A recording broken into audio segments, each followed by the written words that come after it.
A lei da vitória. Líderes descobrem uma forma de a equipe vencer.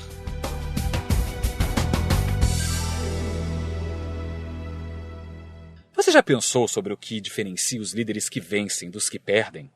O que é preciso para tornar uma equipe vencedora? É difícil identificar a qualidade que distingue vencedores de perdedores. Cada situação de liderança é diferente da outra. Cada crise tem seus próprios desafios. Mas acho que líderes vitoriosos têm uma coisa em comum. Nunca estão dispostos a aceitar a derrota. E para eles, a vitória como uma possível alternativa é inteiramente inaceitável. Como resultado, eles descobrem o que precisa ser feito para conseguir a vitória. A crise parece revelar o melhor e o pior dos líderes, porque nesses momentos a pressão é grande e os riscos são altos. Isso certamente foi verdade durante a Segunda Guerra Mundial, quando Adolf Hitler ameaçava esmagar a Europa e reconstruí-la de acordo com a sua visão. Mas contra o poder de Hitler e de sua horda nazista, ergueu-se um líder determinado a vencer. Um praticante da lei da vitória. O primeiro-ministro britânico, Winston Churchill.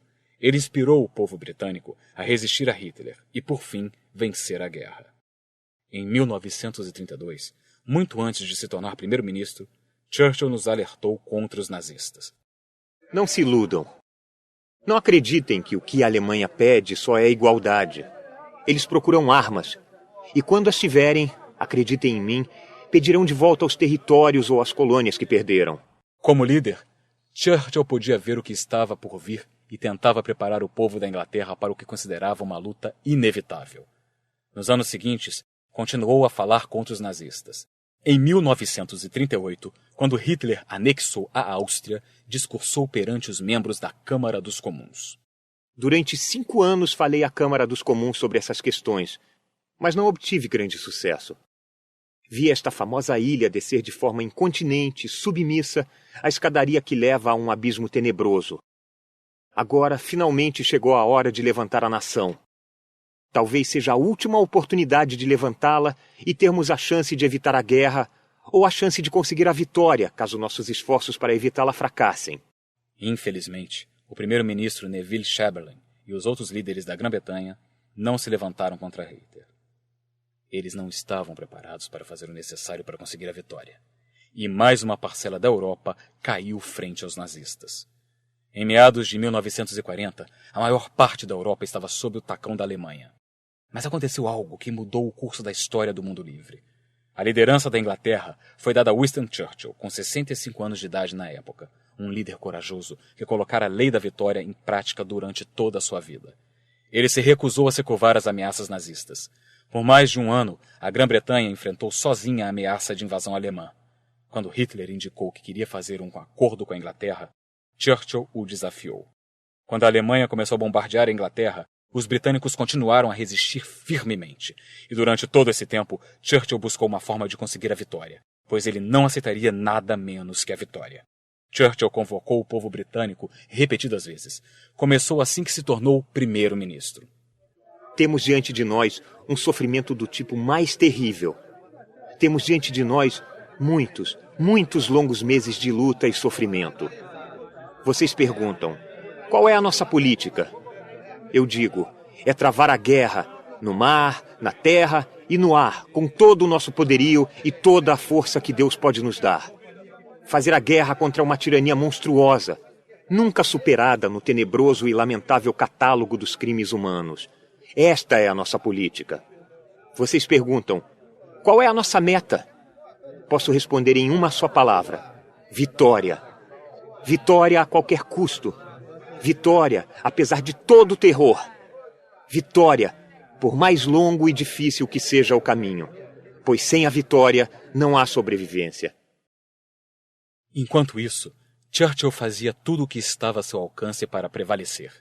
Ele empregou tropas no Mediterrâneo contra as forças de Mussolini. Embora odiasse o comunismo, aliou-se a Stalin aos comunistas, enviando ajuda a eles, mesmo quando os suprimentos da Grã-Bretanha corriam risco e sua sobrevivência estivesse ameaçada. E desenvolveu seu relacionamento pessoal com outro líder poderoso, Franklin Roosevelt.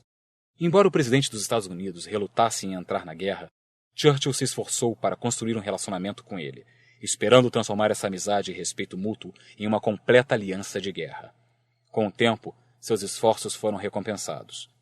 No dia em que os japoneses bombardearam Pearl Harbor, lançando os Estados Unidos na guerra, Churchill teria observado consigo mesmo: então vencemos, afinal de contas. Na verdade, quando Churchill buscou a ajuda de Roosevelt, procurava um líder que punha em prática a Lei da Vitória há décadas. A Lei da Vitória era uma marca da vida de Roosevelt, que ao mesmo tempo em que derrotava a poliomielite, descobrira como ser politicamente vitorioso.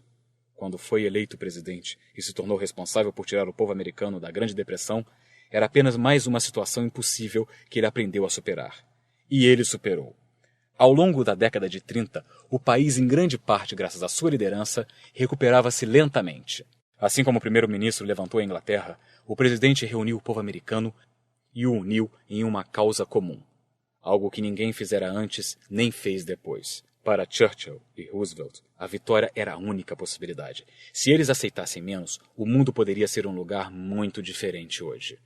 Sem Churchill e a Inglaterra, toda a Europa teria caído. Sem Roosevelt e os Estados Unidos, talvez nunca teriam recuperado a liberdade. Mas nem mesmo um Adolf Hitler e todo o exército do Terceiro Reich podiam enfrentar dois líderes dedicados à lei da vitória, porque grandes líderes acabam descobrindo um caminho para a vitória. Quando há pressão, os grandes líderes dão o melhor de si. O que quer que seja que haja em seu interior vem à superfície. Em 1994, Nelson Mandela tornou-se presidente da África do Sul, nas primeiras eleições gerais do país depois do fim do apartheid. Foi uma enorme vitória para o povo do país e chegou depois de muito tempo. O caminho para essa vitória foi pavimentado nos 27 anos em que Mandela passou na prisão. Ao longo do tempo, ele fez tudo o que era necessário para se aproximar mais da vitória. Filiou-se ao Congresso Nacional Africano, que se tornou uma organização ilegal. Organizou protestos pacíficos. Foi para a clandestinidade e viajou ao exterior para tentar conseguir apoio. Quando necessário, enfrentou julgamento e aceitou uma pena de prisão com dignidade e coragem. E quando chegou o momento, negociou mudanças no governo. Mandela se descreve como um homem comum que se tornou um líder por causa das circunstâncias extraordinárias. Eu digo que ele é um líder que se tornou extraordinário por causa da força do seu caráter e sua dedicação à vitória por seu povo. Mandela descobriu um caminho para vencer, e é isso que os líderes fazem por seu povo. Você pode ver isso todos os dias. Os melhores líderes sentem-se compelidos a aceitar os desafios e a fazer todo o possível para conseguir a vitória para o seu pessoal. Na visão deles, liderança é ser responsável. Perder é inaceitável. Paixão é infindável. Criatividade é fundamental.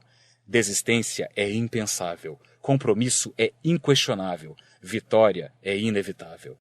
Com essa disposição, abraçam a visão, abordam os desafios com decisão e levam o seu pessoal à vitória. Costumamos ver a lei da vitória em ação em acontecimentos esportivos.